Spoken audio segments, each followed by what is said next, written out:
Hi, and thank you everyone for participating in the webcast. My name is Kristen Cuddington, and I will be hosting this webcast on behalf of WIM Canada. It's our pleasure to be able to provide this opportunity to Susan Craig, a truly remarkable woman, and tell you about her trailblazing journey. Some background. The Trailblazer Award recognizes women who have contributed extensively to the development of the mineral industry in Canada. Recognizes women who have mentored women along their journey, either in school or in their careers, who have played a pivotal role in highlighting the role of women in the industry. Susan Craig was nominated by WIM BC, and through their nomination, they demonstrated how she is remarkably qualified for this award. So a little bit about Sue. In 2006, she co-founded and was elected president of Northern Free Gold Resources. Over a 5-year period, she engaged a field crew, 54% of which was female, including 3 senior project geologists, statistics that still stand out in the industry. She was the first female vice chair and chair of AME BC's Mineral Exploration Roundup. Sue showed how influential women could be in the association. As a result, Roundup has now been led or co-led by women for the past 8 years. Sue was the first female chair of the Yukon Mineral Advisory Board. In 2007, Sue and her colleagues from Nova Gold were the first recipients of AME BC's Robert R. Headley Award for Excellence in Social and Environmental Responsibility for their work at Galore Creek. In 2002, she received the Yukon Chamber of Mines Members Award for promoting responsible development in Yukon, including engagement of First Nations. Earlier this year, Sue was recognized with a Gold Pan Award for her service to the mineral exploration community through AME. I can continue to tell you of the many accomplishments Sue has attained over her career, but I think Barbara Kales, PGO, Director of WIM BC, said it best. I observed her willingness to take on difficult tasks and see them to a very successful completion.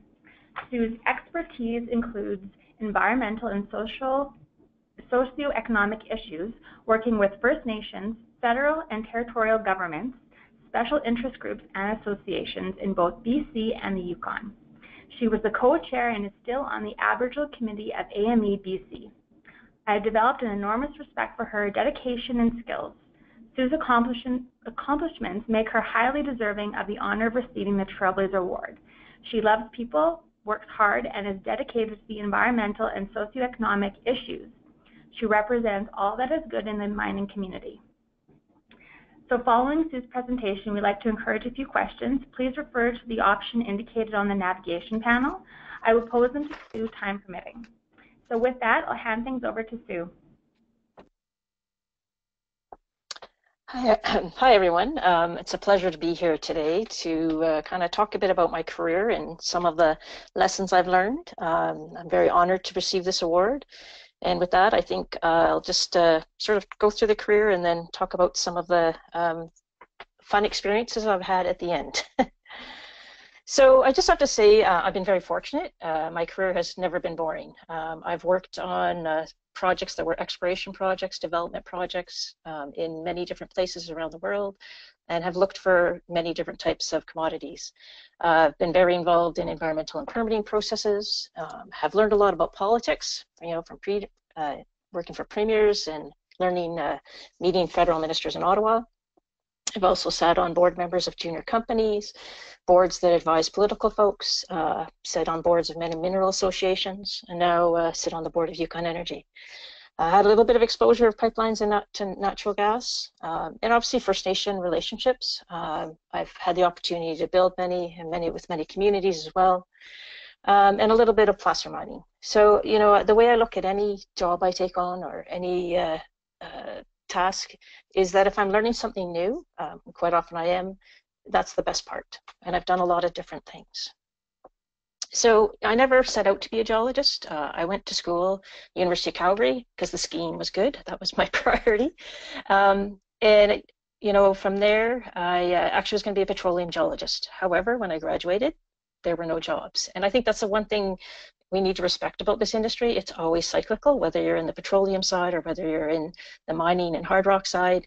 And so quite often you have to, the more skills you learn, the better you will be at staying employed throughout those ups and down cycles.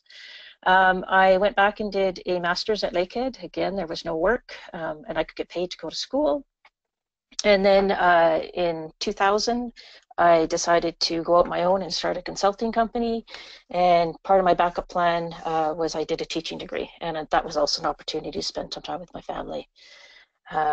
And you can tell how old I am because there are black and white shots. That middle picture is a picture of myself and my sister and my older brother. And if we were lucky, he would take us out to his fort across the highway, and we got to hang out with him. So when I started my career, I actually was on 3-month contracts for a total of about 3 to 4 years. It was great. The fellow I was working for was in the resident geologist's office in Thunder Bay. Many different resident geologists were based out of there. And the fellow that was funding the program, it was a research project on old mining properties, and he just kept saying, come to work, I'll find the money, I'll find the money. And little did I know that would introduce me to some people that have had a huge influence on my career. The two gentlemen on the bottom right-hand corner, John Mason was the resident geologist for Beardmore Geraldton. I worked for him directly. And Mark Smick was also in the office at the time. He was an assistant resident geologist, and he's now the head guy there. And these are two gentlemen have been very supportive of what I've done throughout my career. And I just want to say, generally, I've been very lucky that almost all of the males that I've worked with have been supportive. In 1990, I had the opportunity to go work for the gentleman in the orange coveralls, Ron Medlitsky. He's quite a character. He was, at the time, involved in about 20 junior companies. I'm pretty sure he's probably still involved in that many. I didn't know anything about junior companies, and when I walked into that office, one of the companies they'd been involved in, Stikine, was involved with SK Creek, a very high grade, one of the highest grade mines in the world, and sorry, and so they had a lot of success. They'd made a lot of shareholders' money, and my job was to organize Ron. So one of the first things I got handed was a bunch of technical reports and was told to write an annual report for the company. Back then, we actually printed them. They were nice, these nice glossy reports. And so I kind of learned a whole different side of the business. Ron was recently inducted into the Canadian Mining Hall of Fame, and he continues this to this day. Sorry, I'm just going to have some water. Sorry, he continues to this day to be involved in many companies. I don't think he's ever going to retire.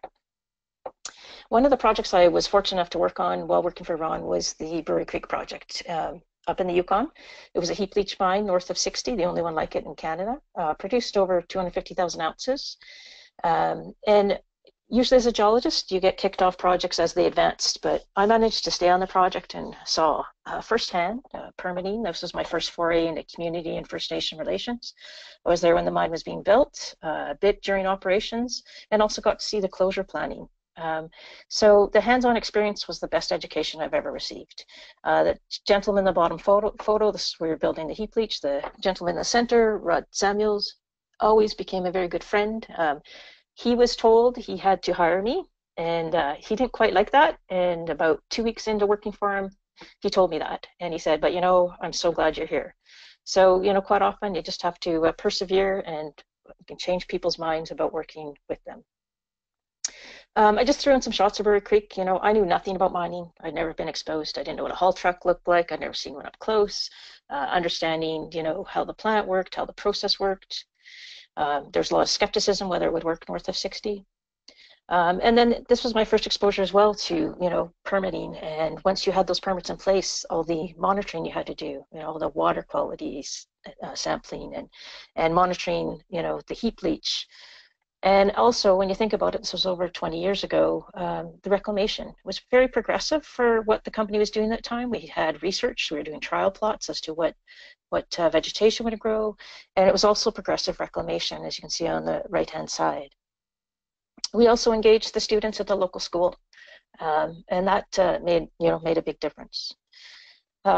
I think Brewery Creek is a good example of, what I learned about being in this industry, and I think it applies to almost any industry or anything where you're trying to develop a project. It's all about building relationships. You can have a great technical project, but if those relationships aren't in place, they may not happen. with respect to the community, when I first went in and looked at the project and believed it might advance to a mine, I went to one of the town council meetings, and they were like, "What are you doing here?" I said, "Well, we're hoping to make this project a mine, and I'm just curious what's going on in the community and what your concerns are." That was 1993. They've never had anybody do that. They're kind of in shock, I think. One of my favorite stories about Dawson is also having tea with the ladies in Dawson. I think we know that men think they run the towns, and in any small town, it's usually the ladies that do.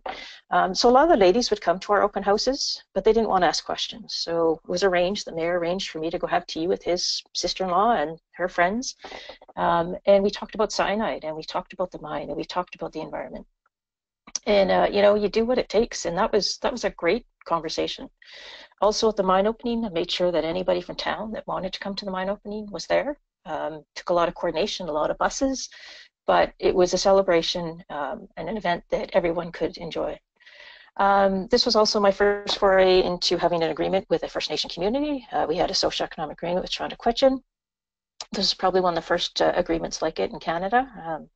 And also what was interesting was Toronto-Quechin became a settled First Nation, where they became self-governing while we were involved with them. So seeing firsthand what the First Nation was going through as they're trying to build their government, and the process and the negotiations was also quite interesting. So, and yeah, I mean, relationship building, obviously building relationships with other levels of government as well. And I just wanted to throw this picture in. Why I'm laughing is the lady that's holding the gold bar, Eleanor Van Bibber. The Van Bibbers are very well known here in the Yukon. And she was trying to put the gold brick down her top. So we were all kind of laughing.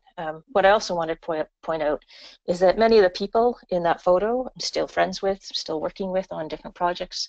So you just never know when you're going to meet those people that, 20 years down the road, you might end up back on a project with them.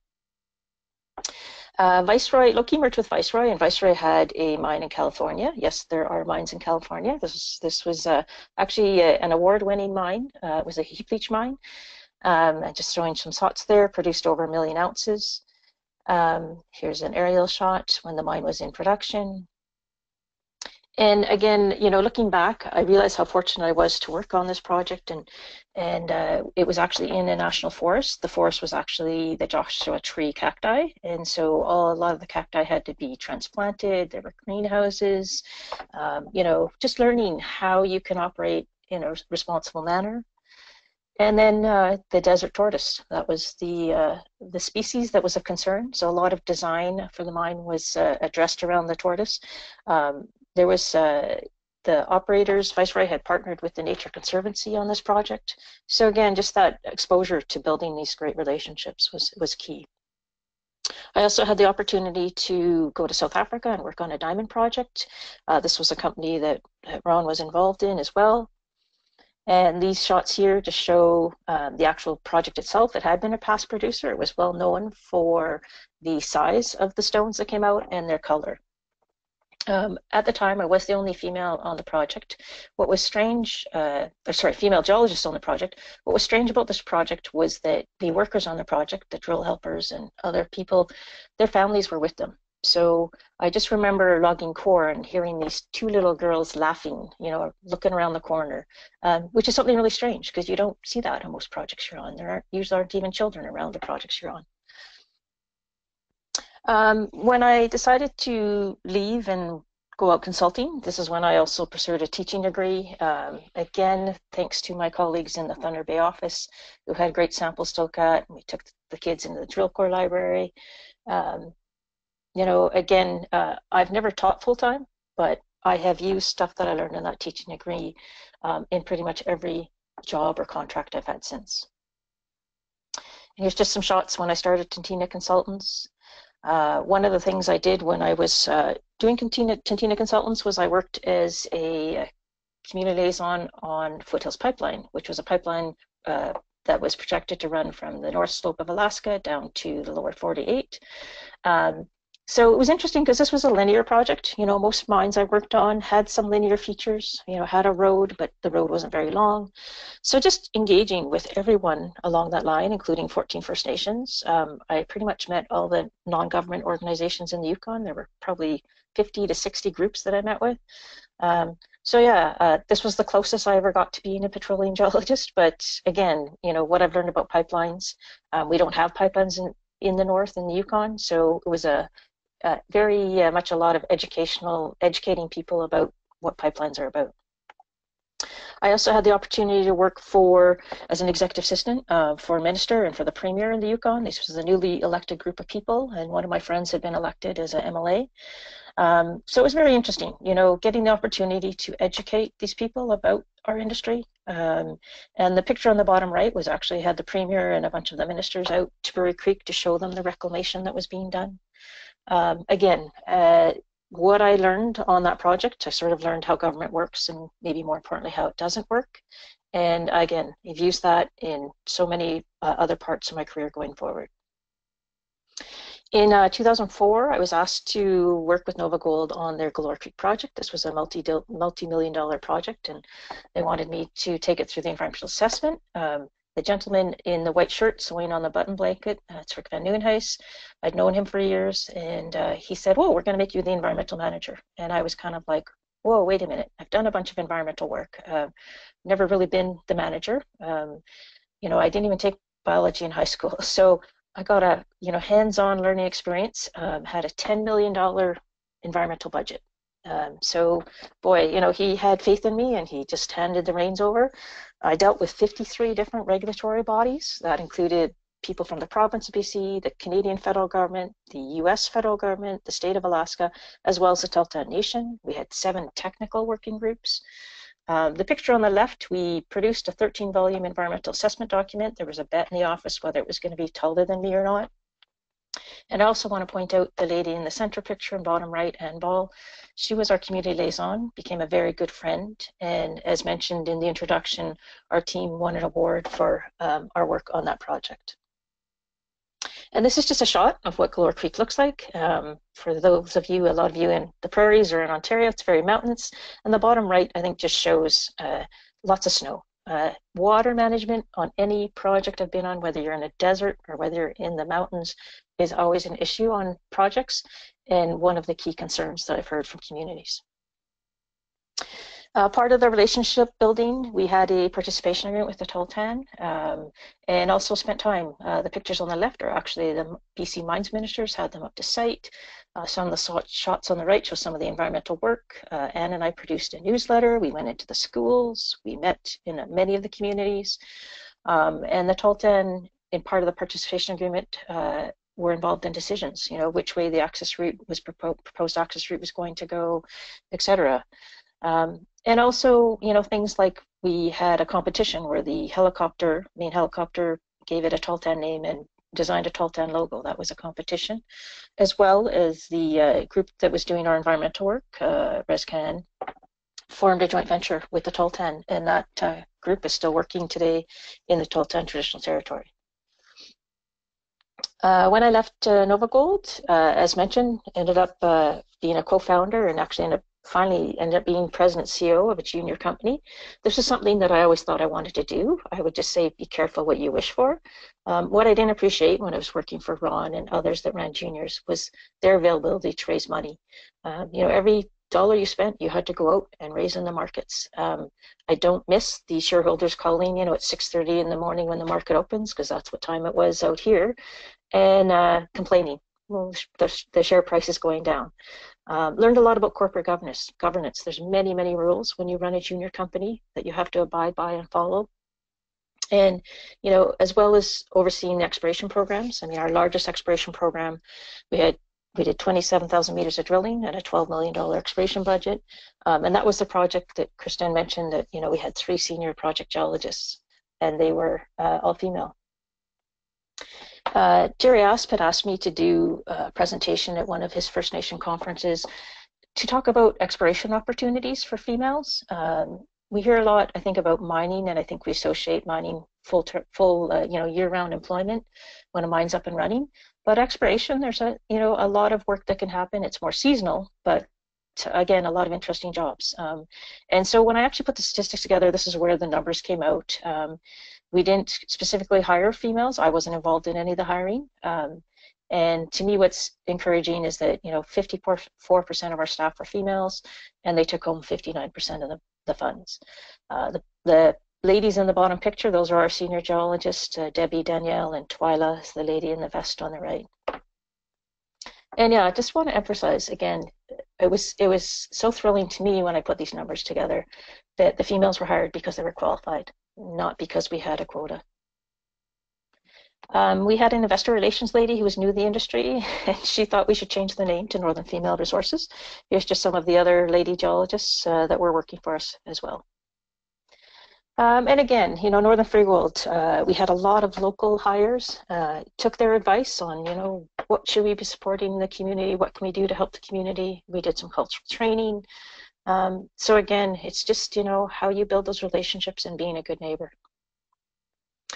I think, in my career, it's always been, hey, will I ever make the front page of the Northern Miner? We didn't make the front page. We made the front page of the second section. So, but I think the title says it all. Perseverance. You just we like this industry. We like to see projects go forward, and we want to see it done right. And so there's quite a lot of times that you just need to persevere. In 2012, I actually went back and worked for one of the fellows that was in that picture of the gold bar pour at Burry Creek. And he was just starting to run a junior company, so was providing advice to him. And as I started looking at the properties, I went back to my photo albums, and the picture on the bottom right, this was me on the same project in 1990. So, here you are 20 years later, back on the same ground. So you just never know when you're going to end up back in that same area. This company, as you can see, drilling was a challenge. We built drill platforms on the edge of a mountain. Bottom right, it was air accessible only. One of the key things I was dealing with when I was there was the river that was flowing by the airstrip. We had to reberm it just to make sure it didn't wash out the airstrip. And then there was also an old mine that had been operated on this area, so just dealing with some of the reclamation that needed to be done. And those pictures on the left, those were taken in June. So, when you're dealing with snow in June, it leaves you a very short window to accomplish work.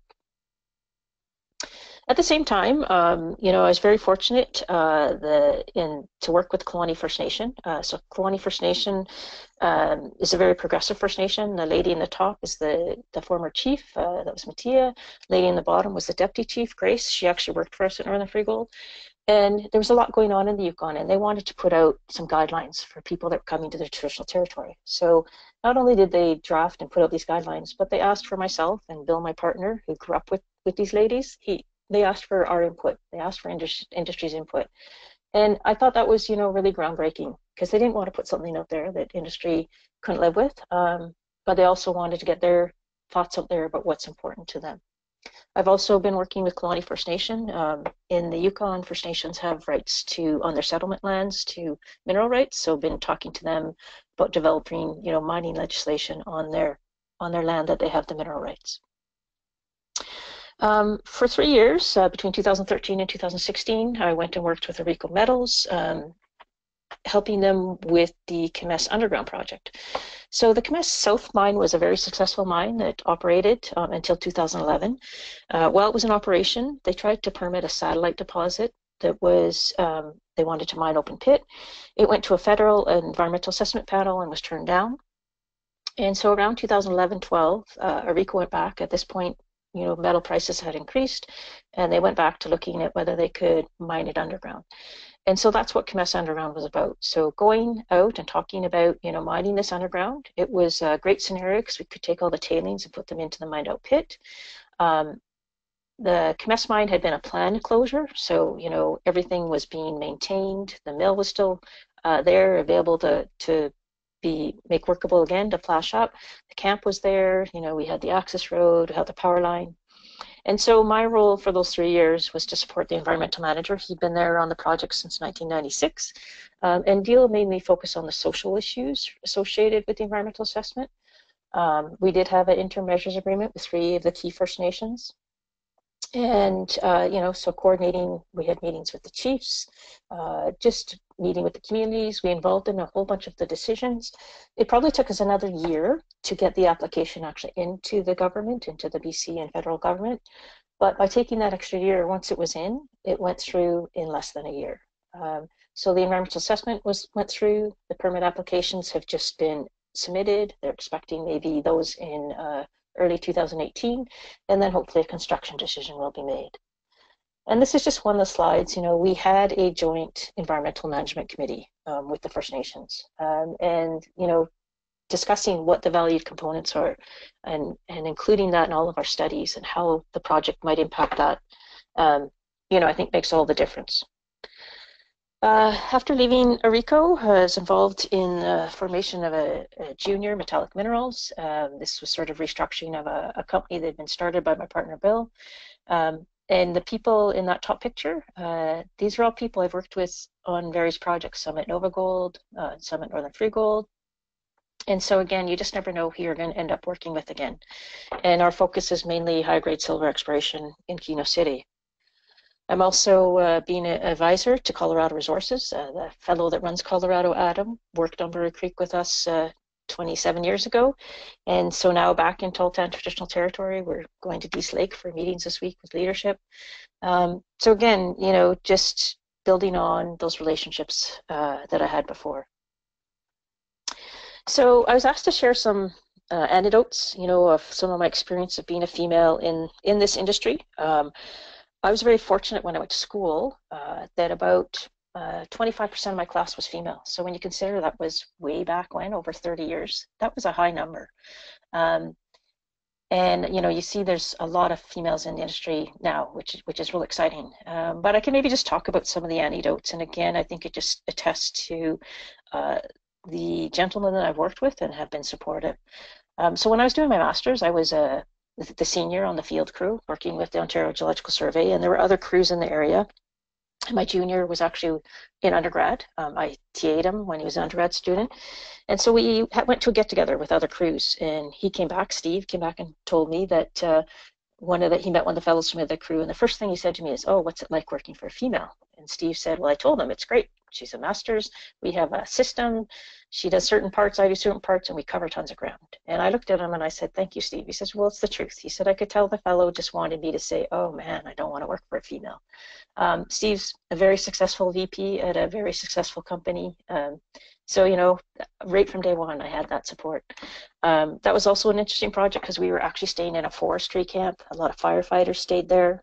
This was in Northern Ontario.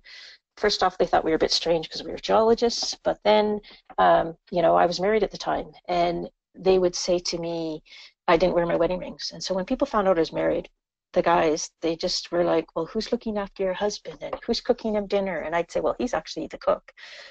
They had just never been exposed to it. There's several men out working that, you know, were married. They would ask, you know, some pretty interesting questions. There was a local community we'd go in sometimes and have a beer, and they were like, "Wow, you like to drink beer?" And I'm like, "Oh, I'm married. I'm not supposed to drink beer anymore." And a lot of them just went, "Wow, you know, those are really stupid questions that we were asking." And so I think, you know, I'm still friends with some of those people I met there. I think it just opened their eyes that there can be females, married females, and females working in the field. I also had the experience when I worked for Ron Elitsky. He's infamous for not introducing you. So I came into a meeting late. One of the geologists, it was a project that one of the junior companies that Ron was involved in, and the geologist was giving an update not only to Ron but also to the partner, which was a major company that was auctioned in. So the geologists were in the room. When I'm in a meeting, I take copious notes. So I came into the meeting. Then I was at PDAC conference, and I think we were actually that year had a core shack there, and I was in a hospitality suite, and I had one little gentleman from the major company come up to me and say, "Oh, it must be nice to work for a company that brings their secretaries to the PDAC." So I just pulled out my card and I gave it to him, and it said, you know, MSc PGO. He came and found me later and he apologized. He said, "I just assumed you came into that meeting, you took notes. I think I had a dress on that day." He just assumed that I wasn't a geologist, but he did apologize after. When I was in South Africa, I mentioned I was the only female geologist, and we had a lady that came in and did our laundry, and she starched our underwear, nothing like starched cotton underwear. And she hung my underwear. It was sort of a square, you know, a place where she hung the clothes to dry, and she put mine on the inside. And you know, I think she thought first off, so I wouldn't be embarrassed or that I wouldn't draw attention. And at the time, I kind of thought, oh, wasn't that sweet? But again, I think it was her way of realizing that I was the only female technical person working there, and she was just trying to be helpful. When you run a junior company, you're out quite often raising funds. It sounds really glamorous, so I'm going to London or I'm going to Paris, and I can tell you it's crazy. You get up, and if you're the one presenting, you quite often do a breakfast presentation, and then you present pretty much 5 or 6 times during the day. You do a lunch presentation, and quite often you don't even get to experience the travel or experience those lovely places. And so I was doing a presentation. Usually I had, some of my directors, some of the people that helped raise the money with me. But in this case, I was in Toronto by myself. And I overheard one of the gentlemen in the room say to another gentleman, oh, I'm just waiting for the guy to show up to do the presentation. So I walked over and said, hey, I'm the guy. It's going to take, you'll be waiting for a while. What I also found, though, is anytime I got up and after I spoke about the project and was, there with my hand, holding up my hand, asking for money, they were like, wow, you know what you're talking about. And so sometimes you just have to get out there and, change their mind. And I think the last thing I want to mention is former Premier of BC, Premier Christy Clark. She was the keynote speaker at Roundup at one of our keynote lunches. And so, you have a large room, probably, I'm thinking, I don't know, 300 to 400 people in that room. And at the head table, I was there as the chair of the conference. The vice chair of the conference was a female. The chair of AIM-BC at the time was a female, and the past chair was female. So everybody at the head table was all female. I didn't really think much about it until the Premier got up and she, looked out the audience and she just said, "Gentlemen, take note." So, there are times when, that was a great experience. Hadn't really thought about it. Wow, we're all female sitting here, but she drew attention to it. And I just wanted to comment why I think females are, can and do succeed in all facets of resource management. As I said, I think you can have the best technical project in the world. However, if you don't have that support or you haven't designed it looking at the environment, it's not going to go. And I think by nature, we're nurturers, we're caregivers. And so we can build on that relationship and talk about the technical aspects of a project in a manner to make people feel comfortable about it. I think we're also organizers. Most females I know are planners, and what I've learned about being in this industry, that you have success in exploration and mining when it's well planned. Finesse. I've had several mine managers say to me they'd rather have a female operating the equipment because they know the equipment's going to last. And I think, we're also very determined in what we do. As for trailblazing, I'm very honored to receive this award, and I didn't really think I was much of a trailblazer. Some of the things have already been mentioned that I kind of just forgot about. And I actually just saw the nomination package 2 days ago. So I didn't even know who had written letters of support. And it was very interesting to me in some of the reference letters Kristen had alluded to at, being the chair of Roundup, that there's been a lot of female chairs since. Same as the Vancouver Mineral Exploration Group. This is a technical group that hosts meetings and have people come talk about exciting new discoveries and finds and technology.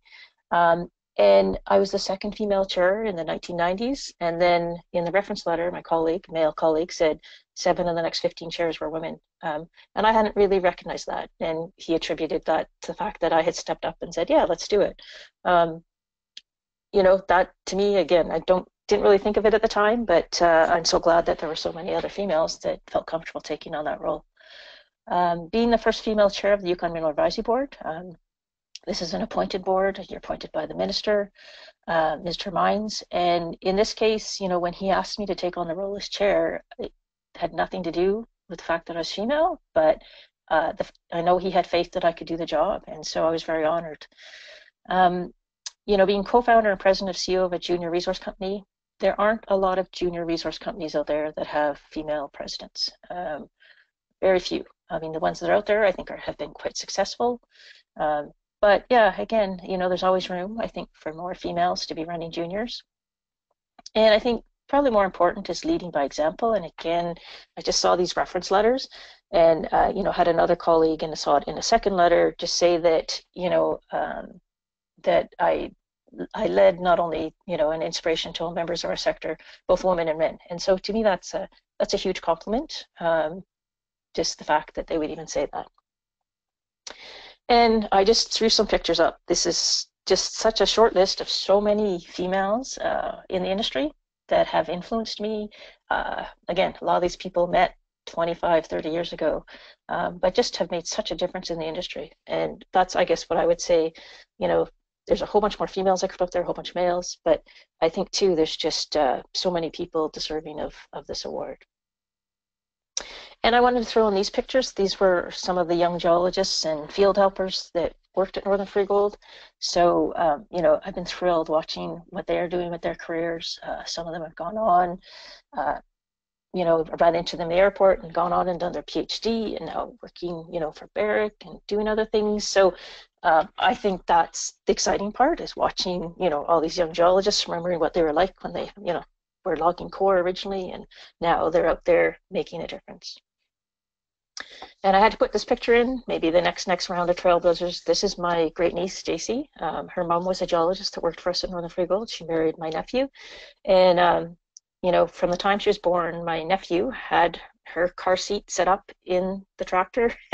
And they sent me this picture, you know, and I just look, wow, you know, I think there's so many, we can send such a strong message to so many young females that they can just be anything they want to be. Two key pieces of advice as I wrap up. I would say volunteer. You know, I've been involved in volunteer organizations, involved in the industry, but also outside the industry. Met so many people I would have never got to know before, learned about projects, and in almost every case, it has led to work for me as well. You know, when I worked at Arico, that was someone, my boss was someone that I sat on a committee with 20 years ago at ABC. So you just never know. And it also just makes you feel good. You know, I think we're all proud of the industry and we want to talk about it. So how, you know, if you can get out there and educate people, it makes you feel good about what you're doing. And the other thing I'd say is presentations. I did my first presentation to a technical conference, I think 26 years ago, and that was on the Brewery Creek project. And that was because we were the junior earning in, the major wouldn't allow their geologists to talk about it. And I was so nervous. I'm still nervous when I give presentations. I'm nervous right now and I can't even see you guys. But, you know, the more you do, I have found every time I get up and do a presentation, I've had people come up to me afterwards and go, wow, I'm really interested in what you're talking about. I've had people come up to me years later and say, oh, I remember you doing a presentation on this at this conference. So even though it's, you know, totally outside of comfort zone, I would encourage you to do a presentation whenever you can. So I just wanted to say thank you to the Women in Mining Canada for this award, to the people that nominated to me, to the friends and families, and I'm going to get teary-eyed, colleagues that have been there, and thank you to everyone for listening. So thanks very much. Thanks, Sue. As a young woman in the mining industry, looking at Trailblazers, thank you for sharing your story with us and being part of this very important conversation. So with that, I'd like to start things off with a question. And again, there's an opportunity to raise questions to Sue. Just look on the navigation panel of the webinar. So Sue, what can a conference like Roundup do to ensure diversity throughout their programs without having a specific stream for diversity? And how do we extend that for international conferences such as PDAC?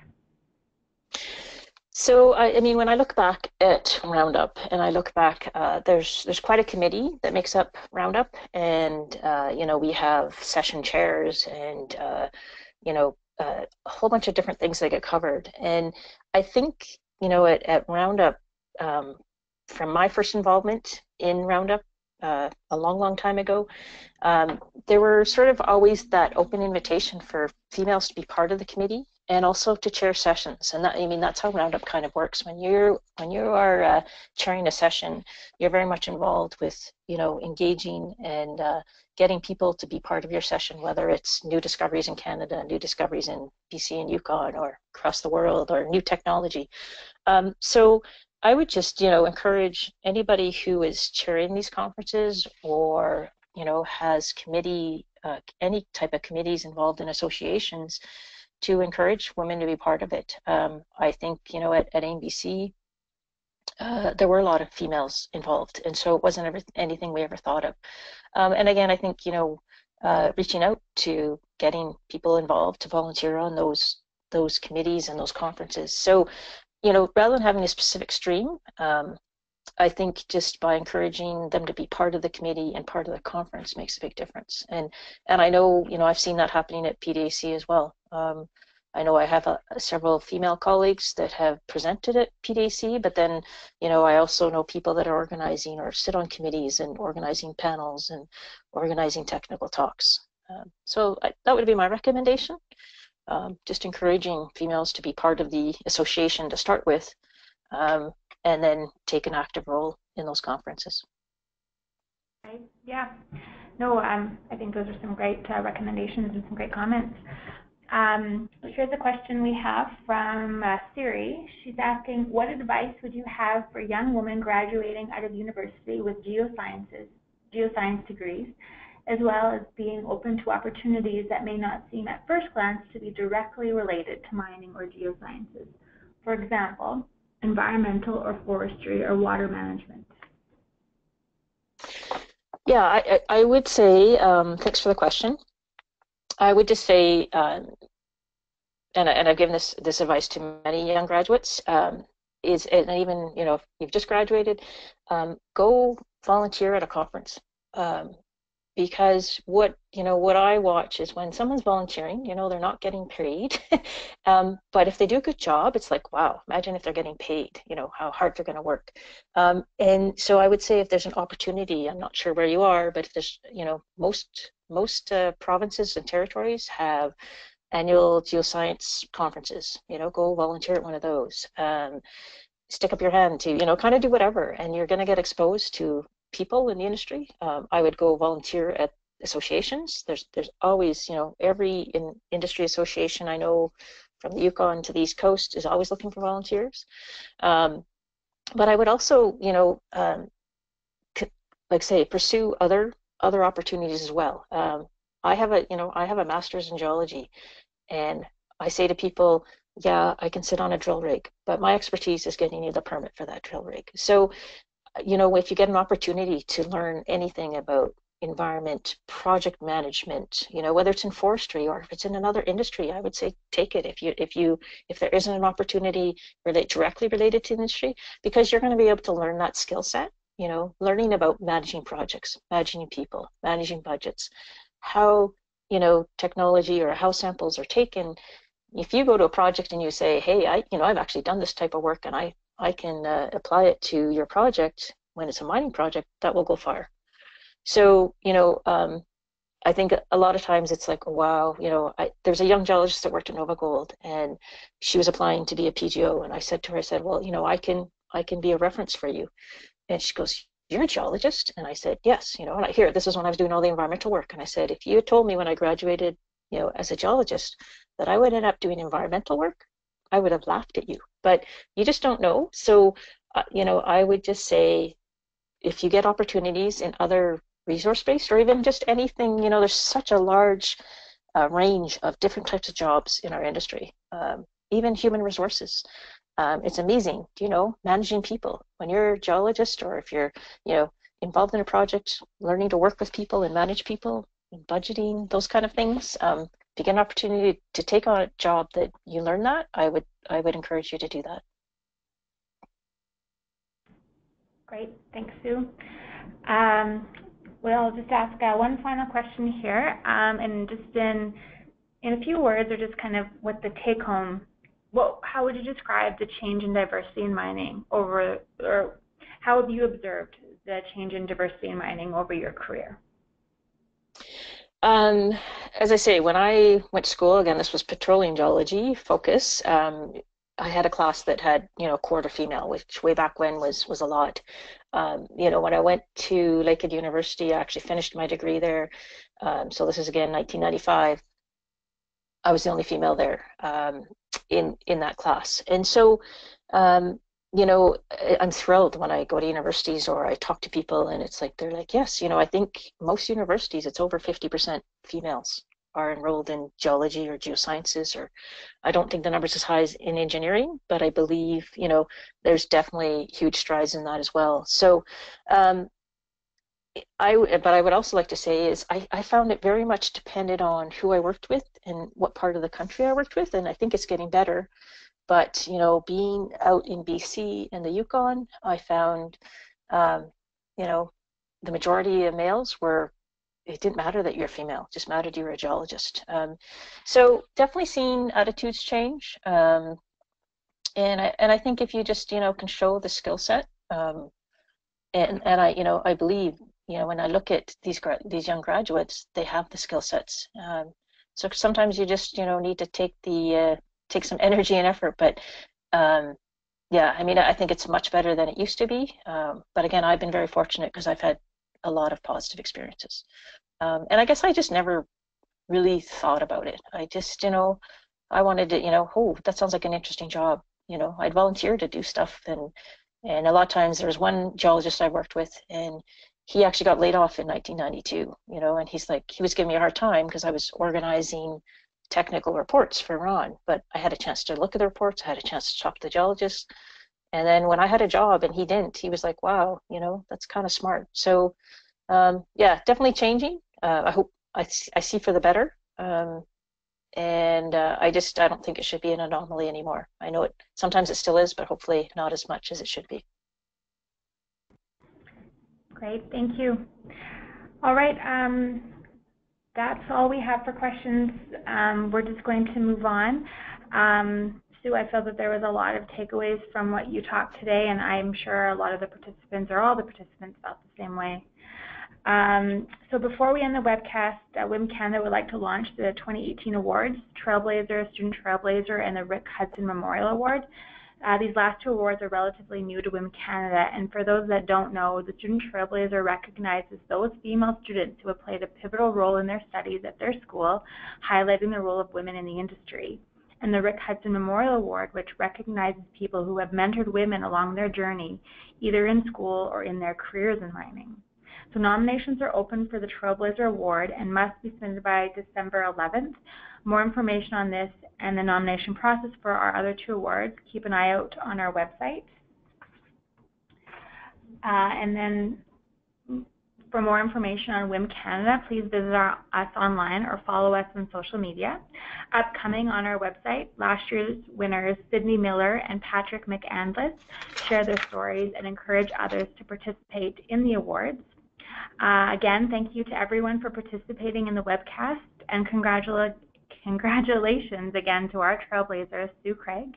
This webcast is recorded and will be available on our website. Hope everyone has a really nice and safe day.